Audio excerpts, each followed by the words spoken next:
Pemirsa, wilayah Bali dalam periode sepekan ke depan diperkirakan masih berpotensi mengalami curah hujan dengan intensitas lebat yang dapat disertai dengan kilat, petir, dan angin kencang.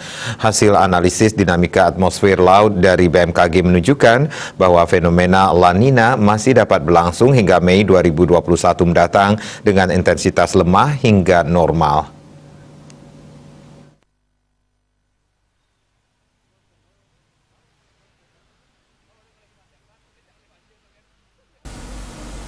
Kondisi tersebut masih dapat berkontribusi pada peningkatan massa udara basah dan lembab di sekitar wilayah Indonesia. Apalagi saat ini fenomena monsun Asia masih cukup aktif yang mengakibatkan aliran massa udara dari wilayah belahan bumi utara masih dapat berkontribusi terhadap pembentukan awan hujan terutama di wilayah Indonesia bagian barat. Deputi Bidang Meteorologi BMKG Guswanto menyampaikan monsun Asia mulai memasuki periode pelemahan pada akhir Maret 2021 yang mengindikasikan bahwa periode puncak musim hujan di sebagian wilayah Indonesia mulai berakhir, sehingga dapat dikatakan bahwa sebagian besar wilayah Indonesia akan memasuki periode peralihan dari musim hujan ke musim kemarau mulai akhir Maret 2021. Salah satu ciri umum kejadian cuaca saat periode peralihan musim adalah adanya perubahan kondisi cuaca yang relatif lebih cepat. Pada pagi, siang umumnya cerah, berawan dengan kondisi panas cukup terik yang diikuti dengan pembentukan awan yang signifikan dan hujan intensitas tinggi dalam durasi singkat yang secara umum dapat terjadi pada periode siang hari.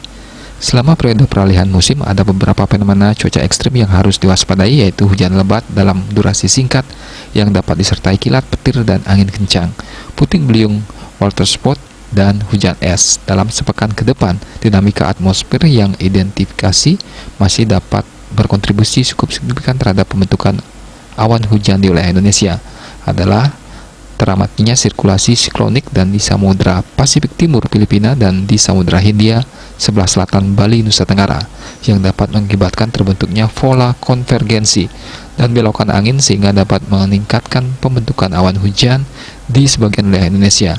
Hal tersebut diperkuat dengan adanya fenomena gelombang Rossby ekuatorial yang diprediksi masih cukup aktif di sekitar wilayah Indonesia bagian barat. Selain itu, kondisi labilitas udara lokal yang signifikan juga dapat meningkatkan potensi konvektivitas dan pembentukan awan hujan di sebagian besar wilayah Indonesia. Berdasarkan kondisi tersebut, selain Bali, BMKG memperkirakan dalam periode sepekan ke depan, curah hujan dengan intensitas lebat yang dapat disertai kilat petir dan angin kencang juga berpotensi terjadi di Aceh, Sumatera Utara, Sumatera Barat, Banten, Jawa Barat, Jawa Tengah, Yogyakarta, Jawa Timur, NTB, NTT, Kalimantan Timur, Kalimantan Utara, Kalimantan Selatan, Sulawesi Utara, Sulawesi Tengah, Sulawesi Selatan, Sulawesi Tenggara, Maluku, Maluku Utara, Papua Barat, dan Papua. Oleh karena itu, masyarakat dihimbau agar tetap waspada dan berhati-hati terhadap potensi cuaca ekstrim puting beliung, hujan lebat disertai kilat petir, hujan es, dan lain-lain, dan dampak yang ditimbulkan seperti banjir, tanah longsor, banjir bandang, angin kencang, pohon tumbang, dan jalan licin selama memasuki masa pancaroba tahun ini. Winata Bali Pos melaporkan.